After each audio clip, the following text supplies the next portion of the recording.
guys, for today's video, dito tayo sa Agana for our induction party. See you later. Guys, akyat na tayo sa second floor kasi doon ni-held yung induction party natin sa sa Sultan Hall. At you can see, paakyat na po tayo. Titingnan natin kung nandun naman kasamahan natin. Ito naman yung pinaka nila sa taas. Pinaka hallway. Ayan.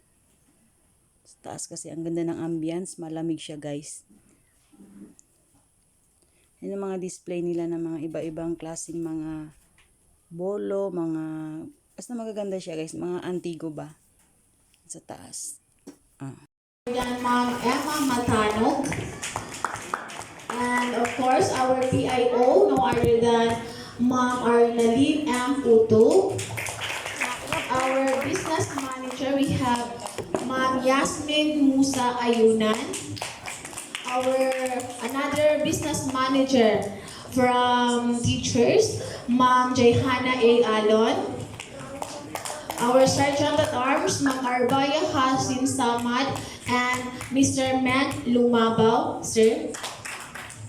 Our board member, we have Mr. Kamsa Makmodjonga, Miss Siti Jalia U. Usman, Ma'am Baida A. Ayunan, we have Siti Naima Lepolas Baragir, Siti Nor Abusama, Mrs. Michelle P. Ahmad, Mrs. Saida A. Kasim, Ma'am Nadja Mama Sapano, sorry ma'am, and Ma'am Norhaya Martin, and of course, Mrs. Mampao. Okay?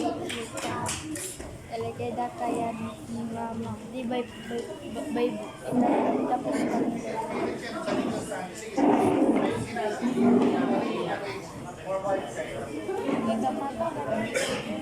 Please remain standing.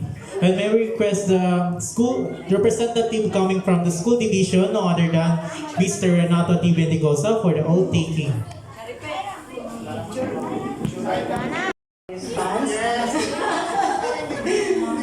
Okay, joke lang yun. Our administrator. Kinakabahan ako ngayon. Hindi naman ito first time. Our administrator, Sir Junay. Our principal, Sir Muhammad A. Malon.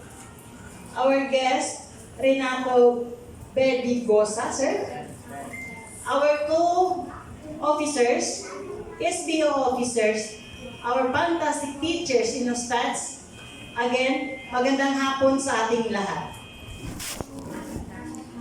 For the second time na pinagkatiwalaan niyo ako, ay isang malaking bagay at malaki na naman obligasyon. Hindi naman malaki. Joke lang yun kasi wala din naman masyadong ganap. Pero, tulad nung dati, ipagpapatuloy natin kung ano man ang naumpisahan ng school. Sa abot na aking may tutulong or matutulong pa. Kung halimbawa may mga kailangan kayo na basta kaya ko, wag lang kung lumapit sa akin. Maging sa mga bata man yan, sa parents man yan, or ano man problema sa school. Nakahanda naman po akong tumulong. Yun lang din po kasi ang kasi wala naman tayong financial. Pagdating naman din po sa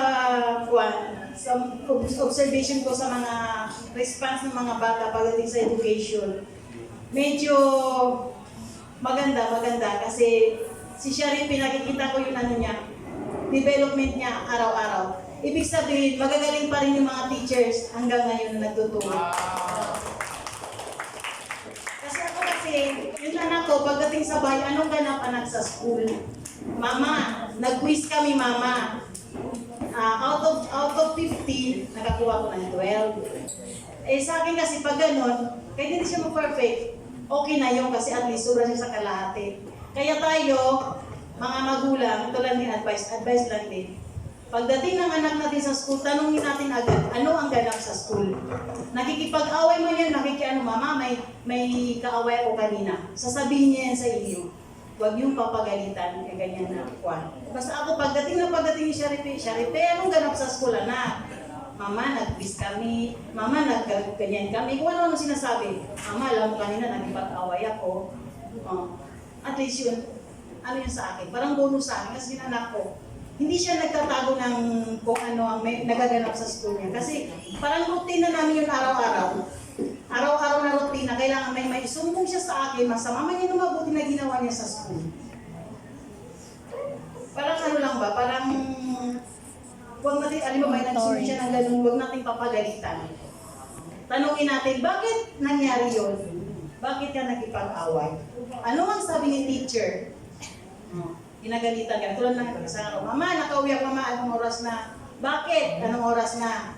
Kasi Mama, maingay kami. Bakit kasali ka dun sa kwan? Kasi Mama, sumama ako nag-ingay. At least aminado siya. Yung time na, hindi ko rin siya pinagabi, pero nung pinagabihan, kinausap ko na. Alam mo ba yung ginawa mo, hindi yung maganda. Kaya ka nasama doon sa hindi pinauwi. Pero ako hindi ako galit doon. Kasi alam ko naman na dahil sa kapulitan nila yun. Yun lang din po, sana tuloy-tuloy lang ang pag-monitor ng mga anak natin sa bahay, sa eskwelahan. Hindi naman po pwede na, tulad ng sinabi ko na pag nasa school, teacher na lang lahat. Mag-monitor din po tayo minsan-minsan. Pero pag sabi na, ay walang pasok, magtanong po tayo. Mamaya nag-escape na yun. Yun lang din po. At maraming salamat ulit sa tiwala. Update lang tayo. Tapos na yung program. Pauwi na kami. Bye. Go. Go. Sita. Likod. 1, 2, 3, go!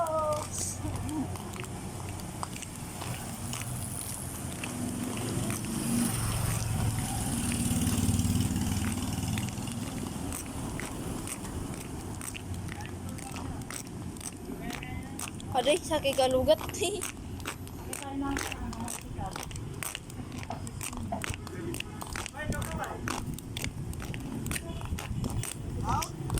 Multi ka, bibang ngilin namin.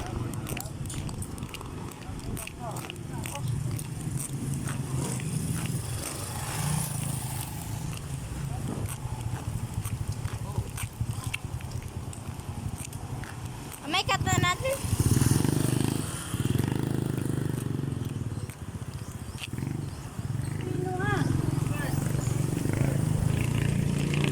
Out tayo guys. Oops. Bismillah.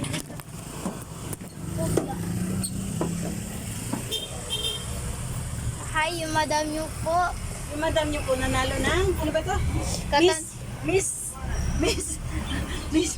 Congeniality at saka, ano ba itong isa? Early bird. Miss Congeniality at saka early bird po, di Ito ba? po. Ayun po. Ouch!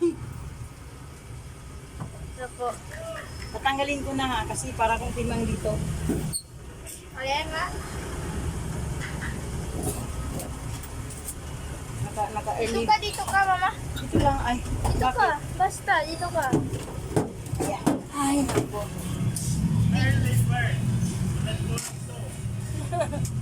Nakalugtog.